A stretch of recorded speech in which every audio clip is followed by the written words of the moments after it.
Channel को subscribe करें, video को लाइक करें और कमेंट करें। मूर्ख मित्र। पंचतंत्र की कहानी। किसी राजा के राजमहल में एक बंदर सेवक के रूप में रहता था। वह राजा का बहुत विश्वास पात्र और भक्त था। अंतःपुर में भी वह बेरोक टोक जा सकता था।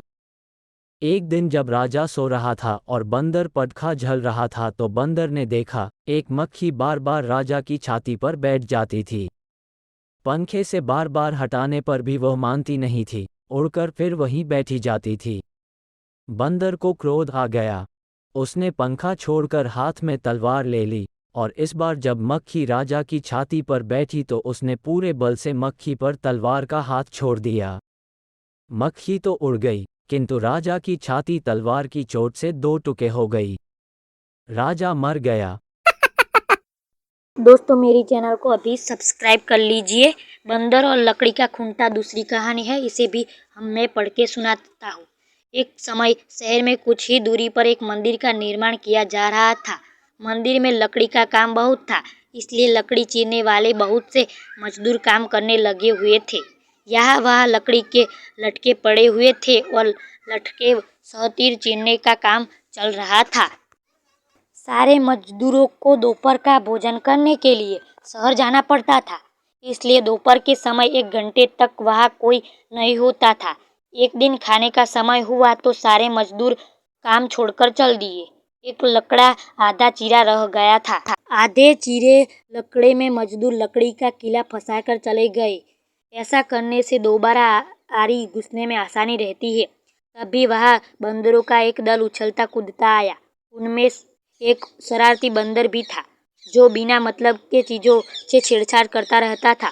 पंगे लेना उसका आदत थी। बंदरों के सरदार ने सबको वहाँ पड़ी चीजों से छेड़छाड़ न करने का आदेश दिया।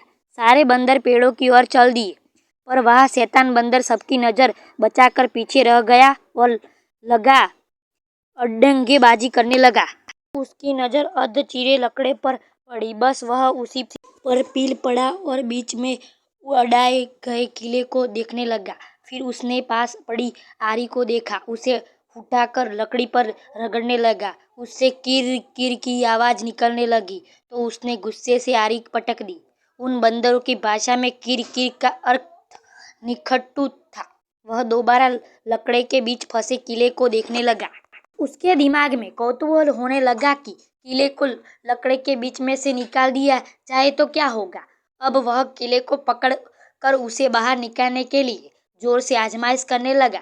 लकड़े के बीच फंसाया गया किला 2 पाटों के बीच बहुत मजबूती से जकड़ा गया होता है, क्योंकि लकड़े के बीच 2 पाट बहुत मजबूती स्प्रिंग वाले क्लिप की तरह उसे दबाए रहते हैं। बंदर खूब जोर लगा कर उसे हिलाने की कोशिश करने लगा। केला जोर लगाने पर हिलने व खिसकने लगा तो बंदर अपनी शक्ति पर खुश हो गया। वह और जोर जोर से खो खो करता किला सरकाने लगा। इस धींगा मस्ती के बीच बंदर की पूंछ 2 पाटों के बीच आ गई थी, जिसका उसे पता ही नहीं लगा। उसने उत्साहित होकर एक जोरदार झटका मारा और जैसे ही किला बाहर खींचा, लकड़े के 2 चीरे भाग फटक से क्लिप की तरह जुड़ गए और बीच में फंस गई बंदर की पूंछ। बंदर चिल्ला उठा। तभी मजदूर वहां लौटे। उन्हें देखते ही बंदर ने भागने के लिए जोर लगाया तो उसकी पूंछ टूट गई। वह चीखता हुआ टूटी पूंछ लेकर भागा। कहानी सुनकर कर्कट बोला, इसलिए कहता हूँ कि जिस काम से कोई अर्थ न सिद्ध होता है उसे नहीं करना चाहिए। व्यर्थ का काम करने से जान भी जा सकती है। ऐसी ही और कहानी सुनने के लिए अभी सब्सक्राइब करें मेरे चैनल को, वीडियो को लाइक करें और अपने मित्रों को शेयर करें। तो चलिए अगले वीडियो में मिलते हैं।